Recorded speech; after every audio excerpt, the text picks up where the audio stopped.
वो कहता है संसार मोटा हो गया, जीने की कला तो भाई। ओम नमो भगवते वासुदेवाय। ओम नमो भगवते वासुदेवाय। ओम नमो भगवते वासुदेवाय।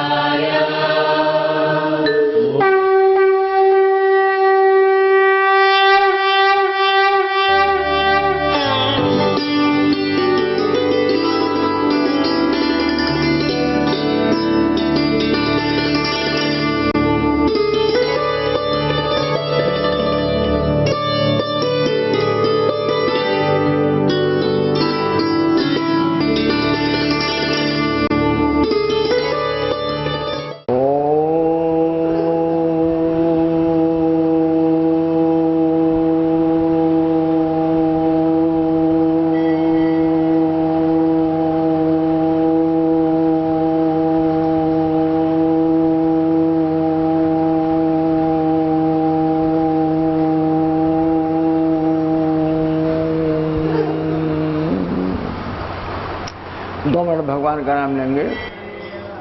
हरे राम राम राम हरे हरे, हरे राम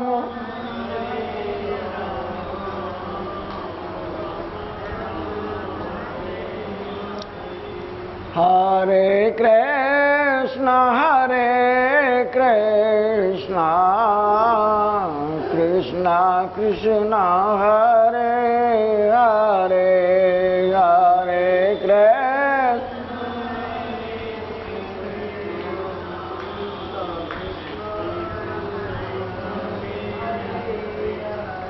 हरे राम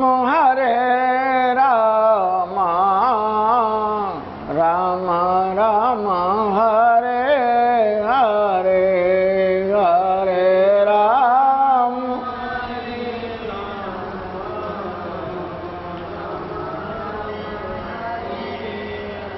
बोलो सच्चे आनंद घन भगवान की जय, आनंद कंद भगवान की जय, अपने अपने गुरुदेव भगवान की जय। देखो राम की चर्चा करते हैं। वास्तव में राम केवल सत्य है और इतना प्यारा है कि जो उसको अपना बना लेता है फिर वो कभी उससे जुदा नहीं हो सकता है। यानी इतना प्रेम राम में है, जगत के किसी भी सुख में उतना प्रेम नहीं हो सकता है। हम प्रेमी और प्रेमिका पति पत्नी के रूप में मानते हैं कि जो प्रेम पत्नी अपने पति को कर सकती है या पति अपनी पत्नी को कर सकता है, इस जगत में वो श्रेष्ठतम प्रेम है। यानी पत्नी पूरी तरह से अपने पति को समर्पित है और पति अपनी प्रियतमा के लिए पूरी तरह समर्पित है। लेकिन राम का जो प्रेम है इससे भी ऊपर है, क्योंकि वो किसी भी टाइम में खटास में आ सकते हैं। पति पत्नी के प्रेम में कई व्यवधान आ सकता है। क्यों?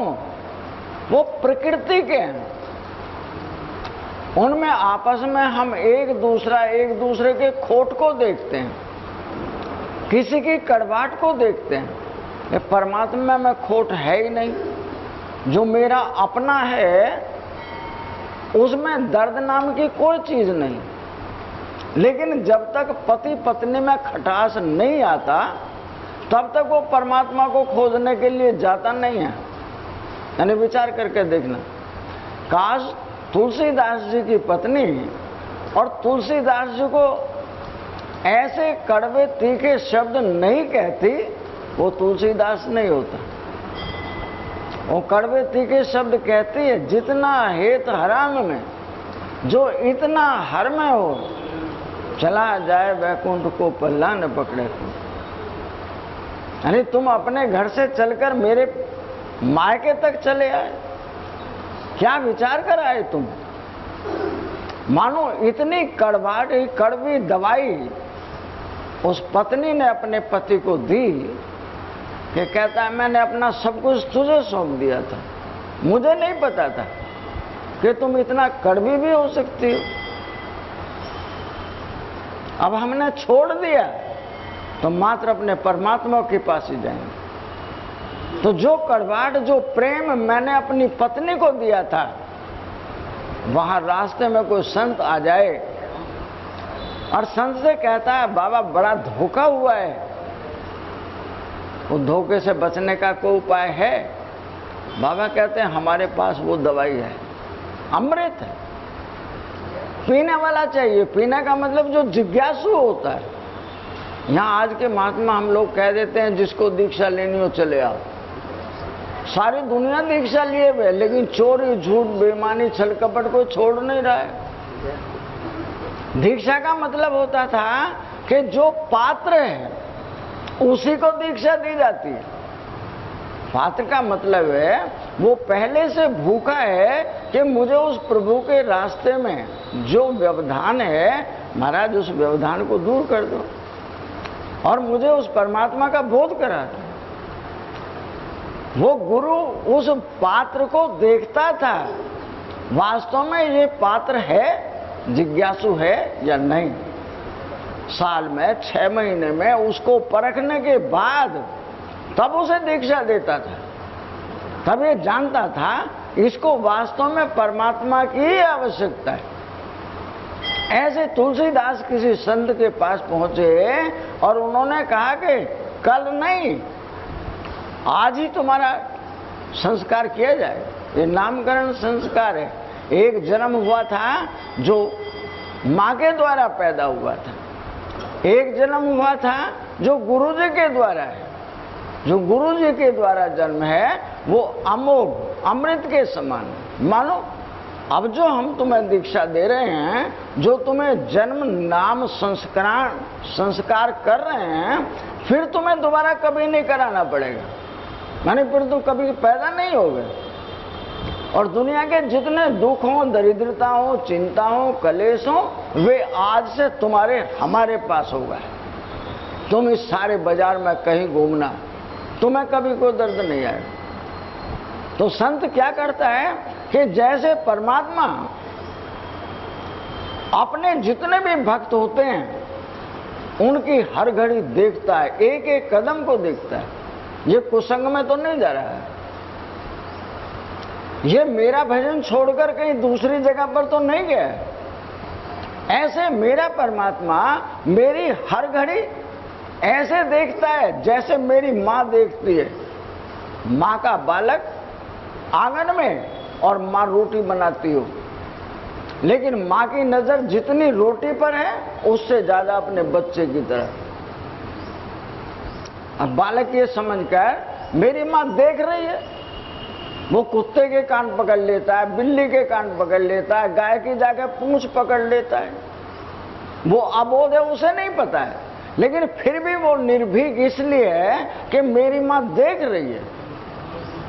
जब तक माँ देख रही है, जब तक माँ कहती है मैं मारूंगी इस कुत्ते को, तू छोड़ दे इसको, तो वो बालक किसी से सारी दुनिया में नहीं डरता जब तक उसकी माँ देख रही।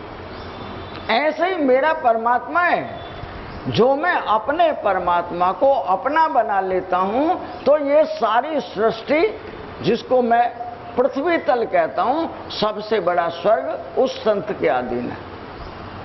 आप लोग संसार के सुखों को नहीं भोग रहे, बल्कि संसार में सुखों के पीछे जितने दुख हैं आप उन सब को भोग रहे हैं।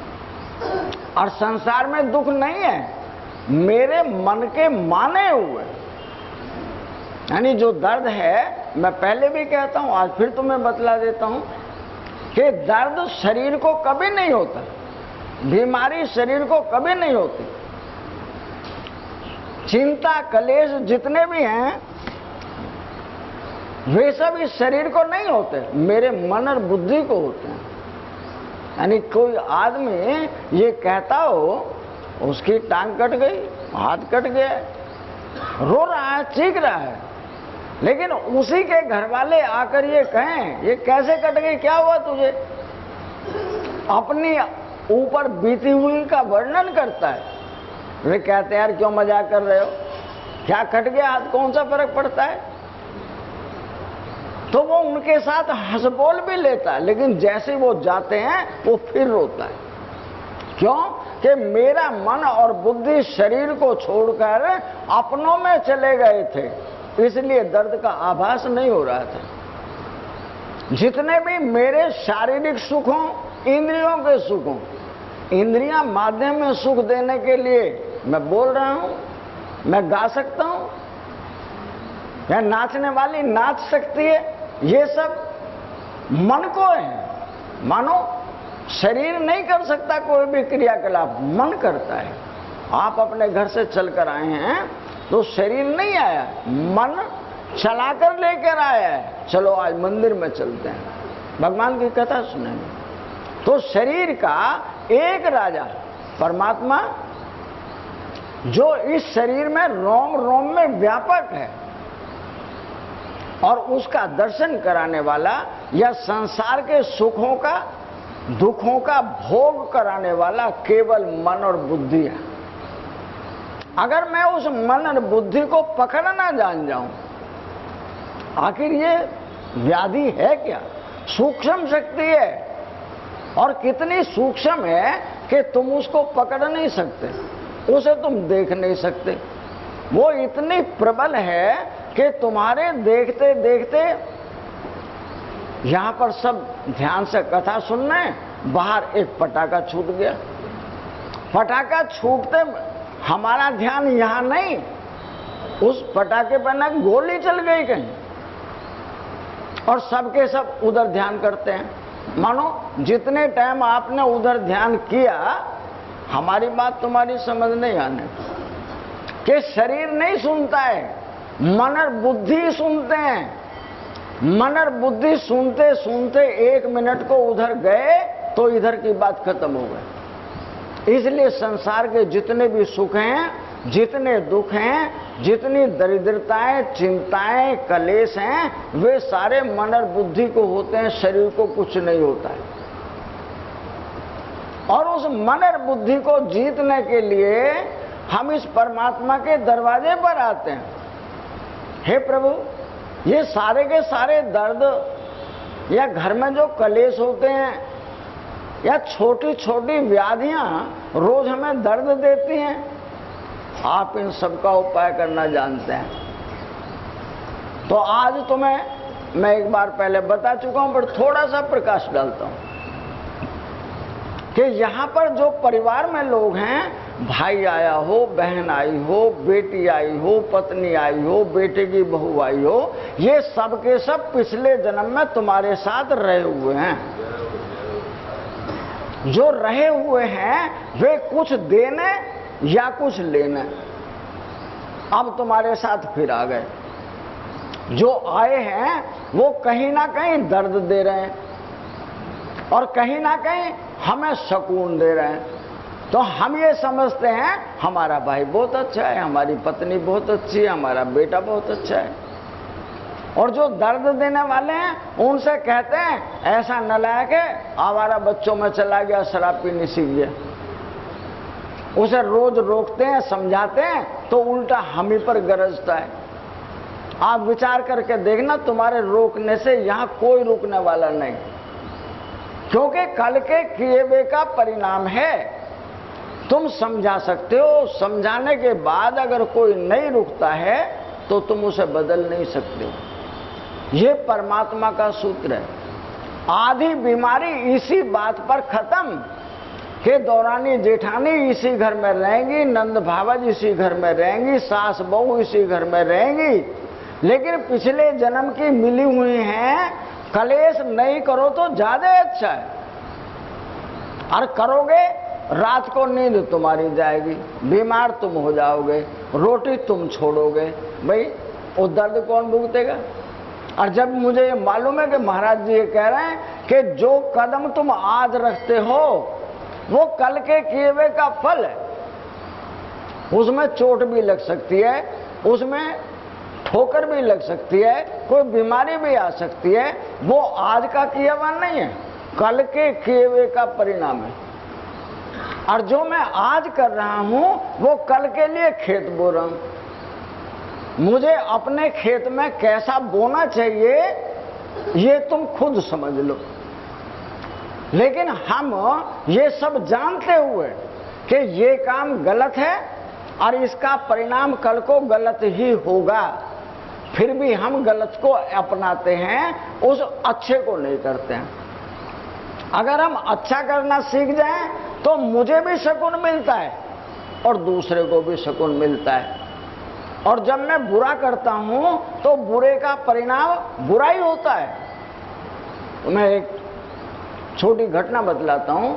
एक आदमी ने जानबूझकर अपने परिवार को एक सदस्य को मार दिया, यानी 3 दिन पहले घर से छुपकर चला गया ताकि कोई मेरे पर शंका ना करे।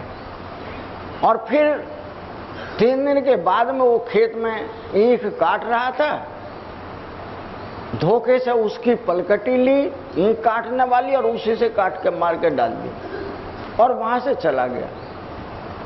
जब वो चला गया तो गांव वालों को पता लगा, परिवार के लोग, 3 दिन से वो ही गायब है।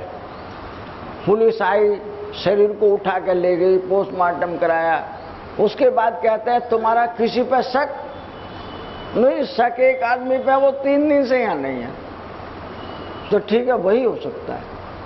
तो जो आदमी जिसने मारा था 3 दिन पहले से गया था, आज वो लंबा चला गया, दूर चला गया।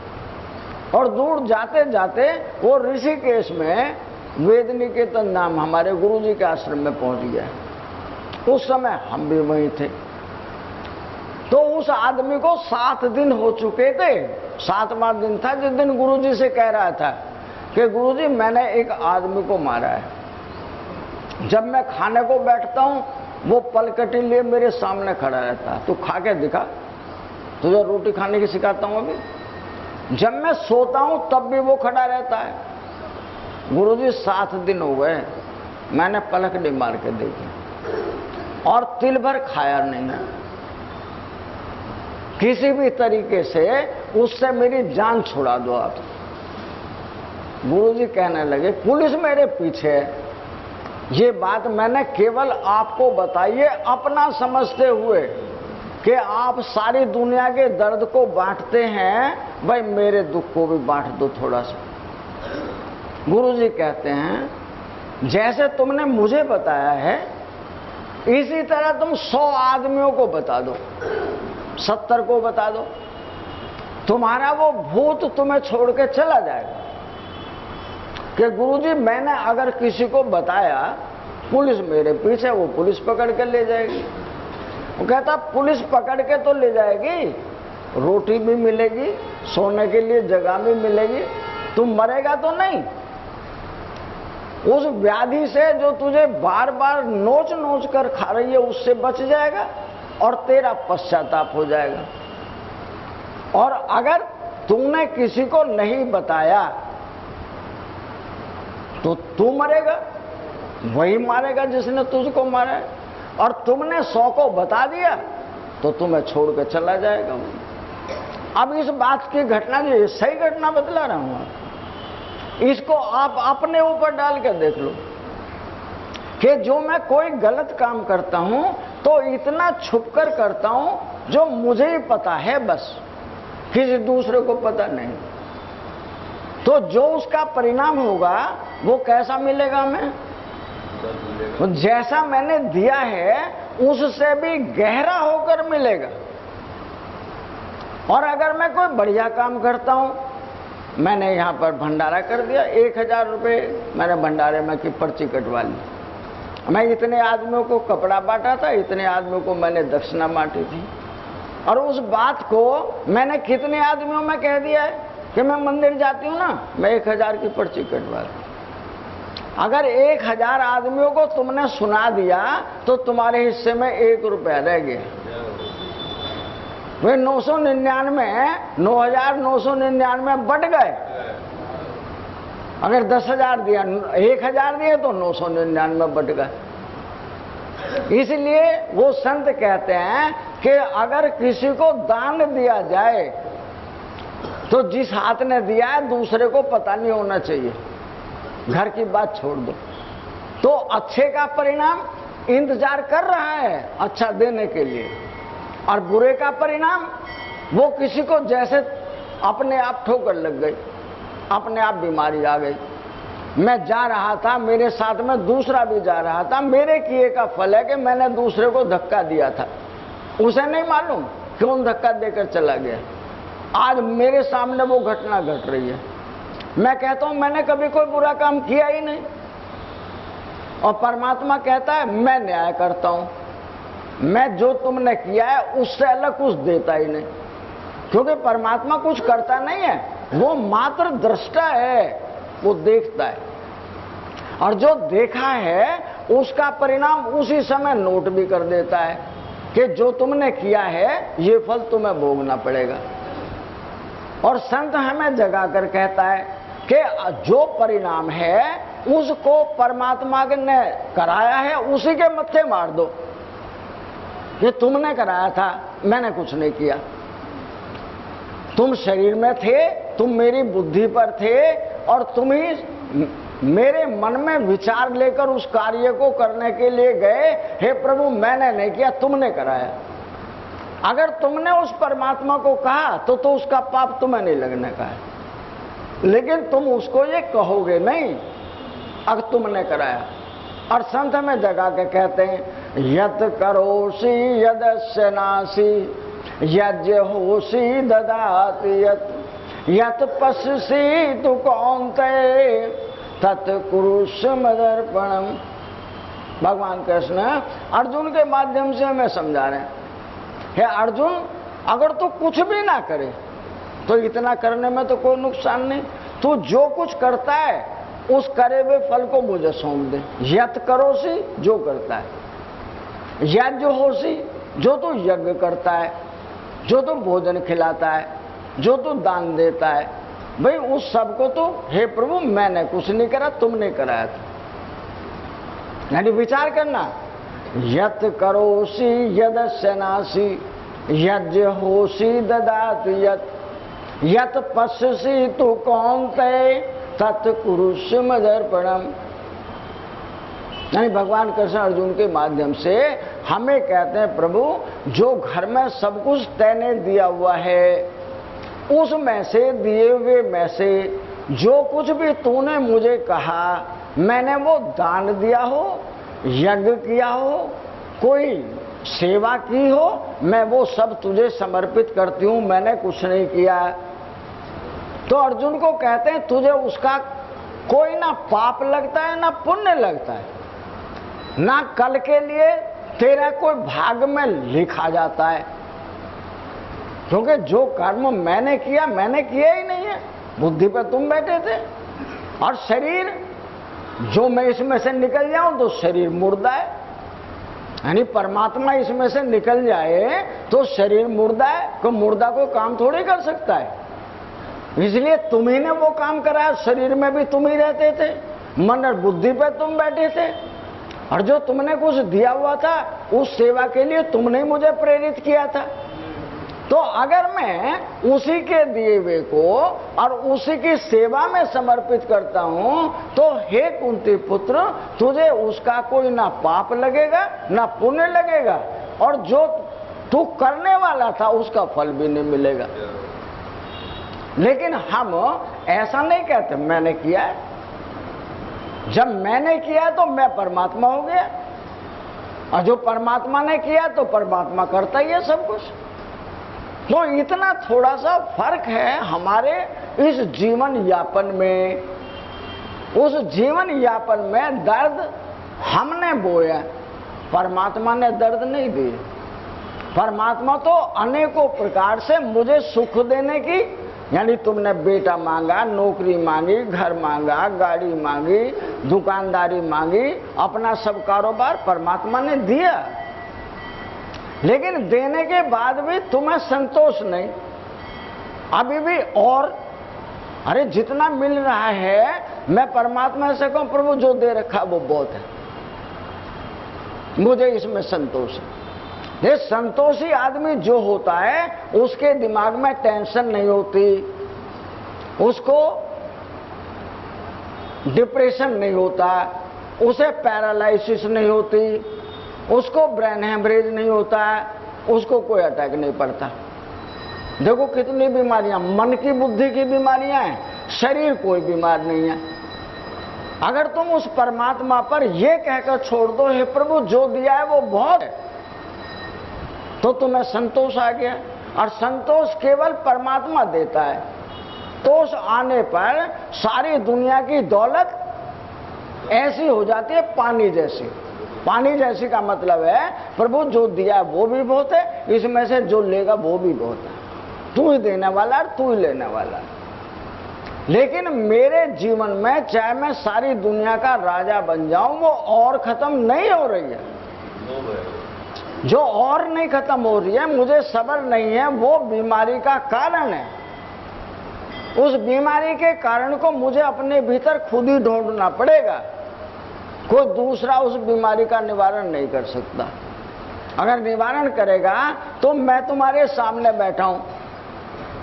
उस सारी बीमारी की जितनी भी दवाइयां हैं वे सारी की सारी एक तरफ, और एकला परमात्मा एक तरफ। यानी परमात्मा सारी बीमारियों की एकली दवाई है, उसको अपना बना लो। लेकिन हम उसको भी अपना बनाना नहीं जानते। उसका एक प्रमाण और दे रहे हैं आप। हमारे भगवान जितने भी खड़े हो, 5 हो 7 हो 10 हो, ये हमारे संत हैं। कौन से संत हैं? जिन्होंने उस परम तत्व को जाना है, अर्थात शरीर अलग है और इसमें रहने वाला परमात्मा अलग है। अब पिताजी माताजी बट गए, माताजी बीमार हो गए, दिन रह गए 4। अब 4 दिन बाद माँ दूसरे के पास जाएगी, आगे वाले के पास। तो माँ कह रही बेटा मेरी तबीयत ठीक नहीं, मुझे डॉक्टर को दिखा दे। वो कहती है ने काली मिर्चों की अजवाइन की चाय पिला दो मम्मी को, मम्मी ठीक हो जाएगी, इलाज आगे वाला करवाएगा। हम क्यों डॉक्टर के ले जाएं? डॉक्टर 300 रुपये फीस लेता है, तो उसे दवाई नहीं मिल रही। माँ है, दयालु है, ठीक है बेटा तू काली मिर्चों की अजवाइन की चाय पिला दे, हम तो उससे भी ठीक हो जाएंगे। अब 4 दिन बाद जो माँ दूसरे के पाले में गई और पिताजी दूसरे के पाले में आए, तो पिताजी के कपड़े किसी जगह फट गए। अब 1 दिन पहले फटे कि पिताजी कल तो तुम बड़े भैया छोटे भैया के पास जा रहे हो, तो भैया बना देगा कपड़े। क्या भैया तो बना देगा, तुम नहीं बनाओगे? क्या अब तो घर वाले ने लिया, उसमें टाँके लगा के पिताजी को पहना दिया। अब अगला दिन हुआ, पिताजी छोटे के पास चले और माँ दूसरे वाले के पास। बहू पहले कह रही थी मैं तो दूसरे वाले के मैं तो हिस्से समेत रखूंगी। देखो माँ दूसरे के पास से बीमार होकर आई है और हमारे यहाँ अब कहेगी मैं बीमार हूं, मुझे दवाई खिलाओ। तो माँ उसे दवाई को कहती है, तो कहती है बाजार से स्टोर से ला के दे दो, और सरकारी अस्पताल में दवाई मिलती है वहां से ला के दे दो। मतलब कहने का जब तक तीसरे नंबर पे जाके दोनों को मिलना था तो माँ के पैरों में तो चप्पल नहीं और साड़ी नहीं, और पिताजी जो थे उन परेशानियों को देख के इतने किल्लत में मान गए कि ऐसी जगह से तो छोड़ कर चले जाने में फायदा, क्या करूंगा मैं यहाँ रहकर। ऐसे वो बुढ़िया कहती है रामू के पिताजी हमने कभी ऐसे दिन नहीं देखे, बहुत बुरा समय देखा, ऐसे दिन कभी नहीं देखे। तो वो कहते हैं अगर तू चाहती हो तो अपना सामान रख, कहने की कोई जरूरत नहीं, चल यहां से। वो कहने लगी देखो पैरों में चप्पल नहीं है, ये साड़ी ये फट गई है। नुका मैंने तुझे कहा ना कि तुझे अगर सुखी रहना है, मेरे साथ रहना है तो चल छोड़ इस नगरी को। नुका ठीक है।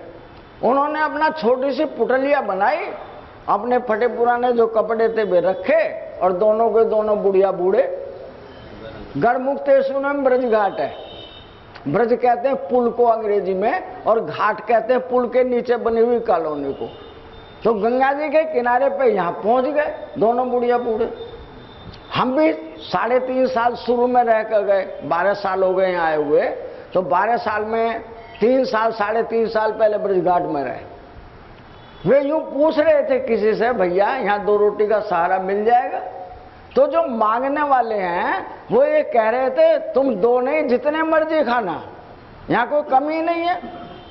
मांगने वालों के पास बोल रहे। नो जी कैसे? कि यहाँ 4 जगहों 5 जगहों पर क्षेत्र लगता है। 10 बजे वहाँ लगता है, 11 बजे वहाँ लगता है, 3 बजे वहाँ लगता है, 5 बजे वहाँ लगता है। खाना, दाल, रोटी, सब्जी सब मिलता है। तो हमारे साथ चलो। अब इस सोने के लिए ना, जैसे हम सो रहे हैं सड़क पे, तुम भी सो जाना। अब उन्होंने पहले दिन तो बड़ी शर्मिंदगी लगी, अब हम जाकर भिखारियों की लाइन में लगेंगे, भूखे रह जाएंगे, कोई फर्क नहीं पड़ता है। लेकिन जब सारे लोगों को देखा कि वहाँ करीब 100 भिखारी हैं और 40-40, 50-50 सब बट जाते हैं, सब मांग कर खाते हैं, वे भी जाके अपना एक कटोरा लिया और दाल सब्जी ले आए, दोनों बैठ के खाने लगे। अब गांव में ये शोर मच गया है। ये 5-5 बालक जिसके उसके बुढ़िया और बूढ़े गंगा जी चले गए। लेकिन वे बूढ़े अपने आप को भी विचार करने लगे, आज ये ही नहीं गए, कल को हमारे बालक हमें भी निकाल देंगे और हमें भी वहीं जाना पड़ेगा। तो 2-4 बुढ़िया बूढ़े मिलकर कहने लगे गांव के, उन्हें यहीं लाना है, उसकी औलाद रखे या ना रखे, हम लाएंगे उसे। और उन्हें हफ्ता भर हो गया वहां रहते रहते। उस हफ्ते भर में बुढ़िया को बालक रोज याद आने, लेकिन घर जा नहीं सकती। इधर खाने की, कपड़े की उन्हें कोई किल्लत नहीं, गंगा जी पे सब मिलता है। तो गांव के लोग वहां पहुंचे और पहुंचने के बाद कहने लगे, भाई तेरे बालक रखें या ना रखें, हम अपने बालकों से पूछ के आए और तुम्हें हमारे पास रहना है। वो कहने लगे, हम तुम्हारे पास कैसे रह जाएंगे, वे रहने देंगे हमें? वे हमारी बेइज्जती और करेंगे, भैया हमें यहीं पड़ा रहने दो, हम नहीं जा रहे कहीं भी। ये गांव के बूढ़े कहने लगे, हम यहाँ छोड़े नहीं। बुढ़िया कह रही है, मेरा भी मन नहीं लग रहा है, बालक तो कम से कम देखने को मिल ही जाएंगे, चलो हम ही वहीं चलते हैं। अब बुढ़िया बूढ़े को फिर ले आई और पड़ोसी के किसी चौधरी के यहाँ रहने लगे। गांव में सबको पता लग गया वो उनके घर रहने। वे बालक आपस में यूं तो शोर करें कि बुढ़िया बूढ़े यहाँ नहीं मरा गया, वहां पड़े उनके बाहर। लेकिन 1 लाख को लाने को तैयार नहीं। अगर जिसके जो कोई लेने जाएगा वे सारी जिंदगी उसी के यहाँ पड़े रहेंगे, ऐसे को लाने को भी तैयार नहीं। तो उन्होंने खूब विचार करके देखा, तो कोई 4 दिन हो गए दूसरों के घर रहते हुए। वो कहता है, मैंने तुम्हें पहले कहा था ना, ये बालक नलायक है, गंगा जी बढ़िया है, जो मरे हैं जिंदे हैं सब वहीं देखे नहीं कितने लोग थे वहां। तो गंगा जी पर आज भी 6 आश्रम हैं, जो बुढ़िया बूढ़े जिनके बालक धक्का दे देते हैं उन्हें 1250 रुपये महीना देना पड़ता है। एक आश्रम में 1000 रुपये देना पड़ता है, एक में 1300 रुपये देना पड़ता है। वहां तुम्हें रहने के लिए सेपरेट कमरा है, बिजली पानी की सुविधा फ्री है। ये 1300 रुपये खाने के देने पड़ते हैं। खाओ, दोनों टाइम चाय नाश्ता लो, दोनों टाइम खाना लो। जो बुढ़िया बूढ़े परेशान हैं वे सबके सब उस गंगा जी पे चले जाते हैं। लेकिन ऐसे भी हैं जिनका कोई वारिस नहीं है, उनको भी वहां खाना पीना। 2 आश्रम ऐसे हैं कि चाहे जब जाओ बर्तन उठाओ, खाना लो, खाओ, बर्तन साफ करो, वही लगा दो।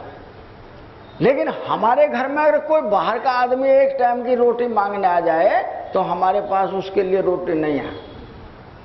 वहां जब 4 दिन उन बुढ़िया बूढ़ों को एक जगह पड़े हुए हो गए, तो छोटा बेटा अपनी पत्नी से कहता है, सबसे छोटे वाला, कि देखो तुम अपने घर जाओ। अपनी पत्नी को कहता तुम अपने घर जाओ। नो क्यों? कि मेरे से अपने माँ बाप दूसरों के घर नहीं देखे जा रहे, मैं तो लेके आऊंगा। और सारी जिंदगी वो मेरे पास ही रहेंगे, मैं अपने पास से कभी नहीं भेजूंगा। वो उसकी पत्नी कह रही है, मैं तो पहले ही सोच रही थी ये बात, मैं अपने घर नहीं जा रही, मैं मम्मी पापा को मना कर लाऊंगी।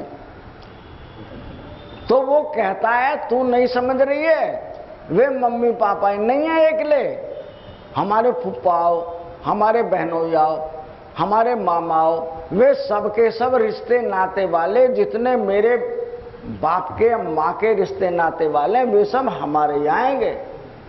तू कल को फिर खिलसेगी, मैं दूसरों की रोटी क्यों बनाऊं?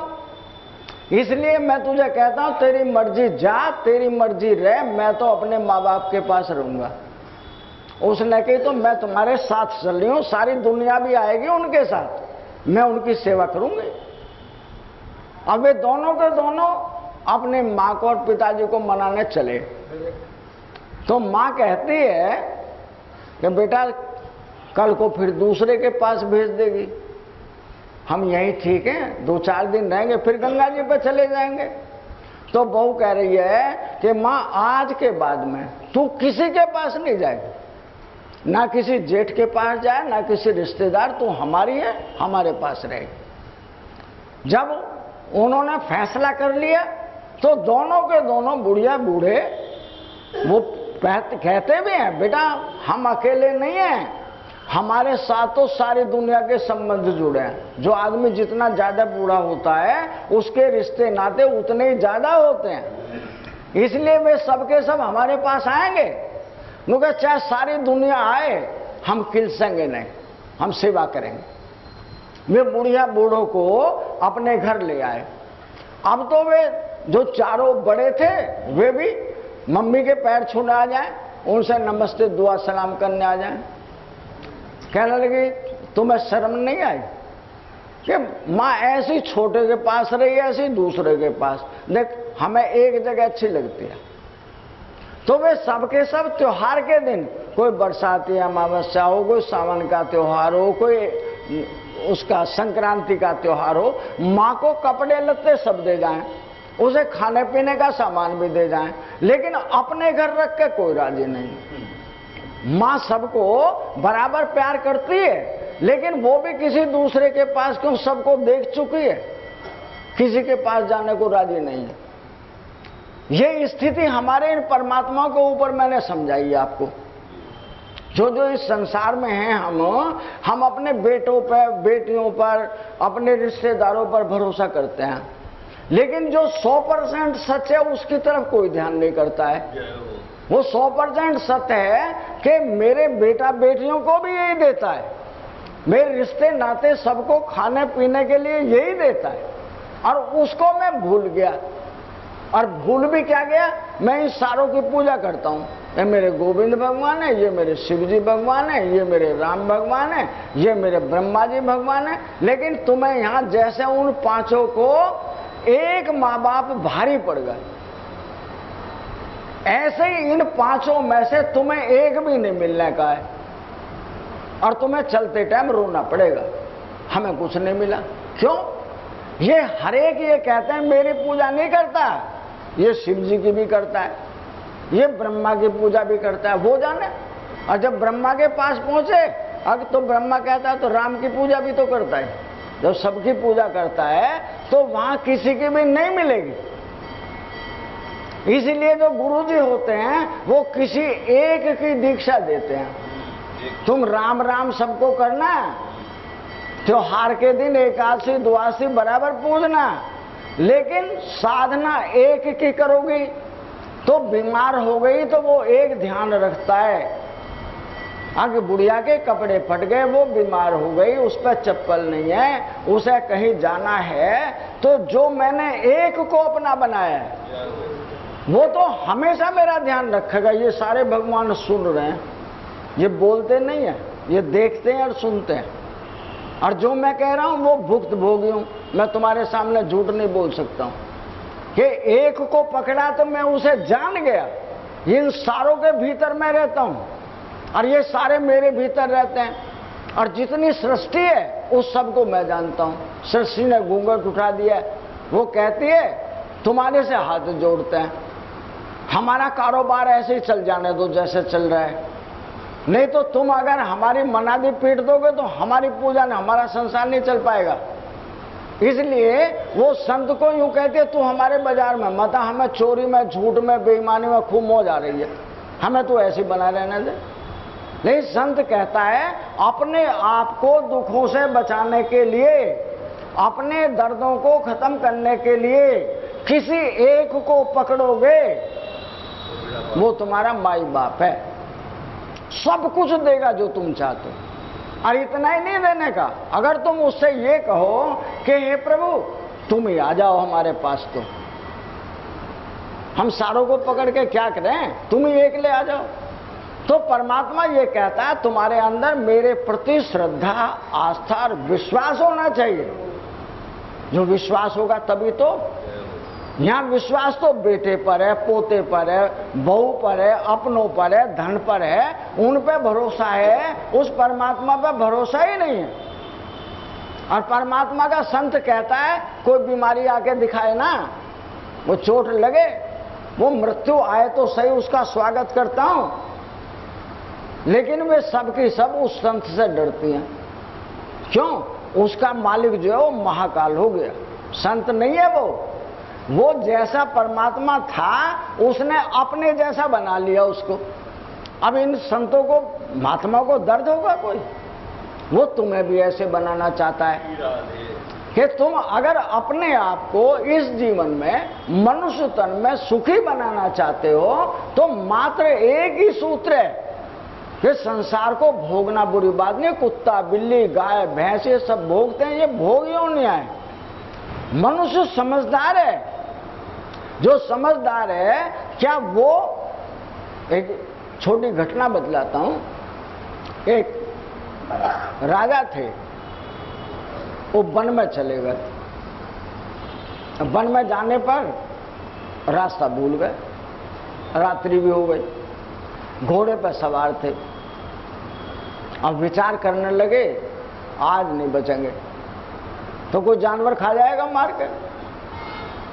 लेकिन क्या देखा कि अंधेरे का टाइम था, एक बहुत ऊंची मीनार पर कोई दीपक जल रहा था, वो लाइट जल रही थी।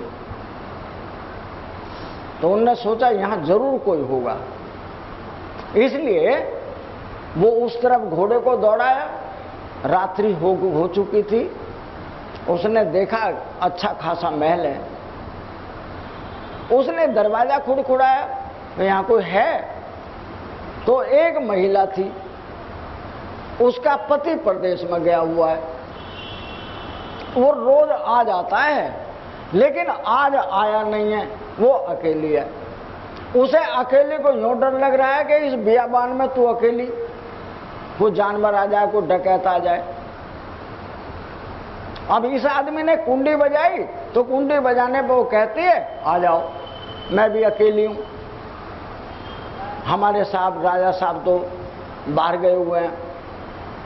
तो वो राजा ये समझते हुए इतना बड़ा महल है, रात कट जाएगी हमारी।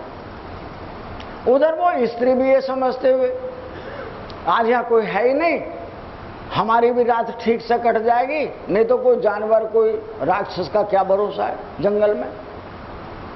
लेकिन इसी समय में ये वहां पहुंचे ही थे, अभी कपड़े उतारे ही थे, इतने में उसका जो राजा था उसने भी आके कुंडी बजा दी।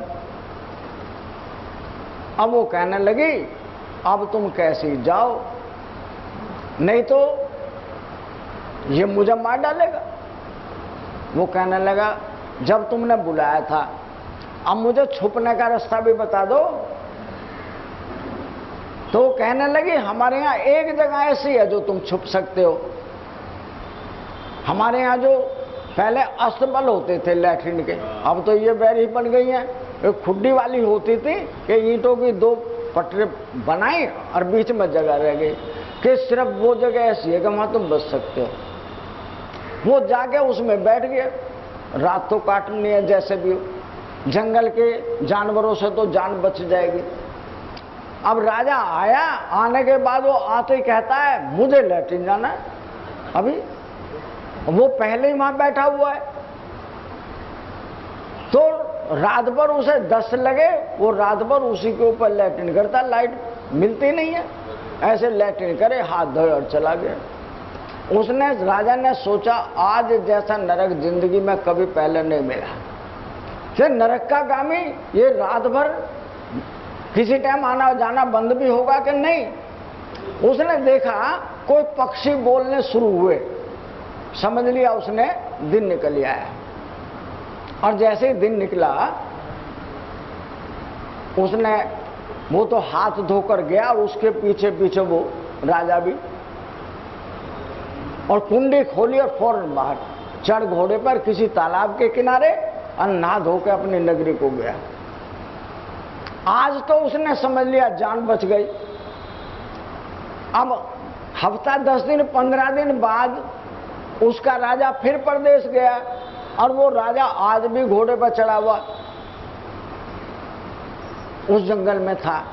आज उस औरत ने पहचान लिया, यही था उस दिन घोड़े पर जो मेरे यहां ठहरा था।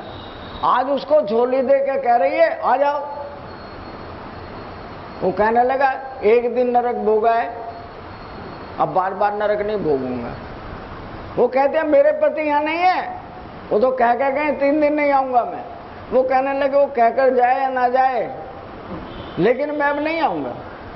अर्थात जो आदमी सत्संग को सुन लेता है, जो परमात्मा को सुन लेता है, वो बार बार उस नरक में मां के पेट में जाने से बच जाता है। मां के पेट में नरक का गामी है कि लैट्रिन भी उसके ऊपर बहती है, पेशाब भी उसके ऊपर बहता है, और भगवान से प्रार्थना करता है, हे प्रभु कैसे मेरी जान बख्श दे, मैं यहां से निकल जाऊं। भगवान कहता है जरूर जाएगा, मैं भेजूंगा तुझे। और वो घर भी परिवार भी और सब कुछ देता है, और साथ में किसी ना किसी संत को भी भेज देता है। वो कहता है ये जगत जो है ये रोने वालों का है, यहां सबके पास सब कुछ होते हुए चिंता नहीं जा रही। यानी विचार करके देखो, जिसके अब अच्छा बड़ा परिवार भी है, धन भी है, रिश्ते नाते हैं, मान सम्मान सारे संसार में है, तो बीमारी आ जा रही है, वो बीमारी नहीं छोड़ रही। बीमारी छोड़ के जाए तो बालक आपस में लड़ रहे हैं, मैं उनको समझाता तो मेरी कोई सुनने को तैयार नहीं। यानी सारी दुनिया का ठेकेदार मैं होने की वजह से बीमार हूं। और संत कहता है तुम अपने ठेकेदार नहीं, जो तुमने किया है वो तुम्हें अकेले को भुगतना पड़ेगा। ठोकर लग सकती है, आंख फूट सकती है, हाथ टूट सकता है, बीमार हो सकते हो, तुम्हें कोई सेवाई तो कर देगा, तुम्हारी बीमारी को नहीं बांट सकता है। जो ना बांटने वाला है तो वो दर्द का कारण है। और अगर तुम अपना उस राम को पकड़ लेते, राम मेरा है, वो बीमारी देता ही नहीं किसी को। भाई मानसिक बीमारियां शरीर को बीमारी नहीं होती, मन को शुद्ध कर लो बीमारी खत्म। जो टेंशन जिसे कहता हूं, चिंता जिसे कहता हूं, कलेश जिसे कहता हूं, मन का माना हुआ है। और शरीर में अगर बीमारी कहता हूं तो टीवी चला दो, शरीर की बीमारियां भी खत्म। मेरा मन और बुद्धि टीवी पर चले गए तो शरीर आराम से लेट जाता, उसे कोई बीमारी नहीं है। तो मैं बीमार हूं क्यों? मैं इसलिए हूं कि मैं अपने परमात्मा को भूल गया। ये मेरे से अपराध हुआ है कि इस बाजार में जाकर बाजार में मैं खो गया। मैं अपना आपा नहीं दिखता, मुझे बाजार दिखता है। बाजार में मेरे अपने भी हैं, पराये भी हैं, मित्र भी हैं, शत्रु भी हैं, मैं भी उनमें से एक हूं, लेकिन मैं अपने को अलग नहीं कर पाया। अगर मैं उन सब में रहते रहते अपने आप को अलग देखूं, मैं अलग हूं, ये बाजार अलग, तो तुम्हें दर्द नहीं होने का, दर्द महाराज जी के पास पहुंच जाएगा। और अगर तुम ये कहोगे बाजार हूं मैं, तो दर्द तुम्हारे पास रहेगा। इसलिए संत तो जगाकर कहते हैं तुम उनकी बात मानो ना मानो। बंधु सुत दास दासी घनेरे, संग कोई न जाएंगे तेरे। बंधु सुत दास दासी घनेरे, संग कोई न जाएंगे तेरे। मूड पछताएगा, छूट सब जाएगा धन खजाना। काहे फिरता है बन कर दीवाना, मूड पछताएगा, छूट सब जाएगा धन खजाना। काहे फिरता है बन कर दीवाना, सच्चिदानंद घन पाके मानुष का तन तू भुलाना। काहे फिरता है बन कर दीवाना। यानी सत्य चित्त आनंद है तू, लेकिन अपने आप को भूलने के कारण दीवाना बनना पड़ता। मानो मैं सब कुछ हूं, मैं ही भगवान हूं, रावण बन गया। अच्छे और बुरे में कोई भेद नहीं दिख रहा है मुझे। अब परमात्मा कहता है यहां सिवा मेरे इस बाजार में कुछ नहीं। बाजार जब तक मैं दूसरे में हूं तब तक अच्छा लगता है। सामने वाला मुर्दा हो जाए तुम सचेत भी रहना, सुख खत्म हो गया।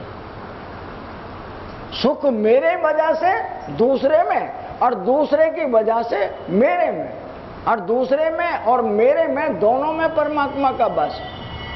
एक मुर्दा हो जाए तो सुख नहीं है। इसलिए कहता है ये जितने बंधु भाई मिले, परिवार मिले, रिश्ते नाते संबंध मिले, ये सब के सब तमाशगीर हैं, मतलबी हैं। तुम बीमार होकर देखो, कोई बीमारी बांट के दिखा दे। माँ अपने छोटे से बच्चे की बीमारी बांट लो, और सबके सब अपने अपने दर्द से दुखी हैं।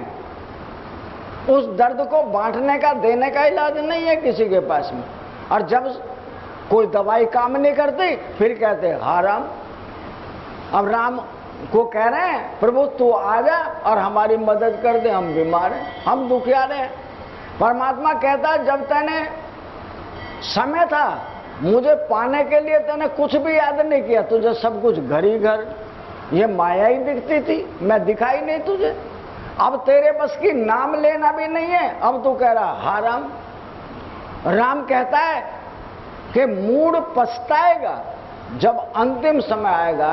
तो अंतिम समय का मतलब शरीर से श्रम नहीं, कानों से सुनता नहीं, आंखों से दिखता नहीं, और जो मैं जुबान से 10 बार कहूं बेटा एक गिलास पानी पिला दो, तो बहू अंदर से कह रही हमने तुम्हारा ठेका ले रखा है, अपने बालकों का कुछ करा ही नहीं। तुम्हारे पास तो कोई ना कोई आता रहता, हर टाइम तुम्हें पानी और चाय पिलाते रहे हम। तो इस समय सिवा जुबान बंद करने के तुम्हारे पास कोई इलाज नहीं। और परमात्मा ये कहता है अगर तुम मुझे भजते ना, मैं तो तुम्हें पालने में झुलाता, मैं तुम्हें वो सब कुछ देता जो तुम्हारी इच्छाओं से भी परे था। लेकिन मैं अपने को भूल गया और सारे दर्दों का, यानी जितना भी जखीरा था उस सारे को पकड़ के बैठ गया। और परमात्मा कहता है तुम अपने आप में इस कोहनूर जैसे हीरे को पाकर, जो मनुष्य को ही मिला है और जितने जीव है किसी को नहीं मिला, उसने तुम्हें पानी की तरह से बहा दिया उसको। यानी इस शरीर का कोई अस्तित्व नहीं समझा है। संत हमें जगा के कहता है कि तुम्हारा अपना कोई है।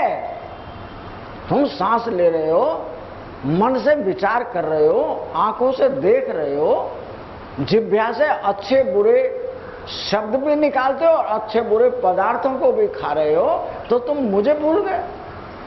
ये सब कुछ मैंने ही दिया था तुम्हें। और आज भी कभी जाएंगे माँ हमारा ये काम बिगड़ रहा है तो हमारी मदद कर दे। फिर थोड़ी देर बाद माँ से काम नहीं बना तो शिव जी के पास पहुंच गए, वहां से भी नहीं बना तो ब्रह्मा जी के पास पहुंच गए।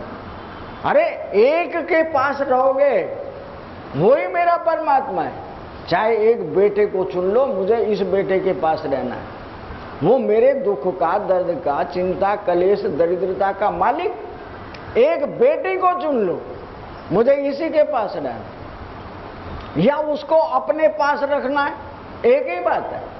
तो जब तक एक के हो तब परमात्मा तुम्हारा मददगार है। साथ कोई नहीं जाने का, दर्द कोई नहीं बांटने का, पर जो दिन काटने हैं, शरीर मिला है तुम्हारी मर्जी से नहीं, तुम्हारे किए हुए कर्मों के परिणाम अनुसार। और जब तक इसको रहना है ये तुम्हारे किए हुए कर्मों के परिणाम अनुसार। जिस दिन जाना होगा कोई दवाई काम नहीं करती है। पंडितों के, डॉक्टरों के भी मर जाते हैं। पंडित दूसरों का इलाज करते हैं, हम तुम्हारा पाठ कर देंगे, गिरह शांत हो जाएंगे, हम तुम्हारे पाठ कर देंगे, देवी मेहरबान हो जाएगी, तुम्हारे यहाँ लक्ष्मी का वास हो जाएगा। लेकिन वे भी गरीब हो जाते हैं, वे पंडित भी मर जाते हैं, जो दूसरों का तांत्रिक इलाज करते वो भी मर जाते हैं। और तुम उससे वही चीज मांगते हो जो तुमसे छिनेगी, बटेगी, लूटेगी, ठगी जाएगी, बीमार हो जाएगी, वही चीज मांगते हैं। और संत कहता है परमात्मा से वो सब कुछ मांगना जो जीवन में उपयोगी हो। और उपयोगी क्या है कि हे प्रभु तो अपना नाम और अपनी वो प्रेरणा जो मैं कभी किसी का बुरा न चाहूं, मैं कभी किसी का बुरा न सोचूं। अगर मैं ऐसी बुद्धि से जमा रहा, पत्नी चाहे कहीं हो, पति चाहे कहीं हो, बालक चाहे कहीं हो, अपने अपने किए का फल भोगेंगे। इसी हिंदुस्तान में फिर दोबारा राम राज हो सकता है। जब मैं दूसरों के लिए जीना सीख जाऊं, मैं दूसरों की सेवा करना सीख जाऊं। मैंने नहीं किया, जो मैं करता हूं तो दूसरा भी मेरे अनुरूप वैसा ही करेगा जैसा मैं उससे चाहता हूं। लेकिन हम ऐसा करते नहीं हैं, ये हमारे दर्द का कारण है। हम सुन सकते हैं, हमें सुनी हुई बातें अच्छी लगती हैं, लेकिन जब हम व्यवहार में लाते हैं तो वे बातें हमें मजबूर करती हैं, क्योंकि हम सब लोग देखा देखी करते हैं। उसने झूठ बोला था, उसने चोरी कर ली, उसने बेईमानी कर ली, हमें क्या फर्क पड़ता है? एक ही बार तो किए ना। लेकिन एक बार का दर्द कल को तुम्हें फिर फिसलाएगा, तुम फिर उस मुहाने पर जाओगे, और जाने के बाद में फिर तुम दर्द अपने घर में लेकर आओगे। और वो दर्द कैसा होगा? जैसे मैंने प्रमाण बताया कि बुरा काम जो करने वाला वो अकेला करता है, वो किसी को नहीं बांटता, और जो अच्छा काम करता है वो सारे को बांट देता है, उसके पास कुछ नहीं रहता। इसलिए अच्छे को भी बताओ नहीं और बुरे को सबको बता दो, तो तुम निर्विकार हो जाओगे, तुम उस परमात्मा के सेवक बन जाओगे। परमात्मा अपने भक्तों को या अपने संतों के माध्यम से आप लोगों को ये सूचना देने के लिए, उपदेश देने के लिए, या इसमें थोड़ी से थोड़ी चीज, यानी 24 घंटे में 64 घड़ी होते हैं। 64 घड़ी में वो कहते हैं एक घड़ी आधी घड़ी, यानी 24 मिनट की एक घड़ी बनती हो तो आधी 12 मिनट की बनती है, और 12 मिनट में भी आधी में भी आज 6 मिनट की बनती है। वो 6 मिनट में वो कहते हैं जैसे तू ध्यान लगा के अपने संसार के सारे काम करता है, उसी ध्यान को मुझे तू 6 मिनट को दे दे। 24 घंटे में से 4 मिनट को दे दे, 3 मिनट को दे दे, बात करते करते सुबह से शाम हो जाएगी, ध्यान वहीं रहेगा। लेकिन जब परमात्मा के पास बैठता हूं तो मन सारी दुनिया पर विचार करता है, वो परमात्मा के पास नहीं रहता। बस यही दर्द का कारण है। जो इसे जान गए या उस कसौटी पर उस मन को शुद्ध करना जान गए तो संसार में कोई बीमारी नहीं है। उन सारी बीमारियों से तुम मुक्त हो। 2 मिनट भगवान का नाम लेंगे। गोविंद मेरो है, गोपाल मेरो है, गोविंद मेरो है, गोपाल मेरो है, श्री बांके बिहारी नंद लाल मेरो है, श्री बांके बिहारी नंद लाल मेरो है, गोविंद मेरो गोपाल मेरो है, गोविंद मेरो है, गोपाल मेरो है, श्री बांके बिहारी नंद लाल मेरो है, श्री बांके बिहारी नंद लाल मेरो है, गोविंद मेरो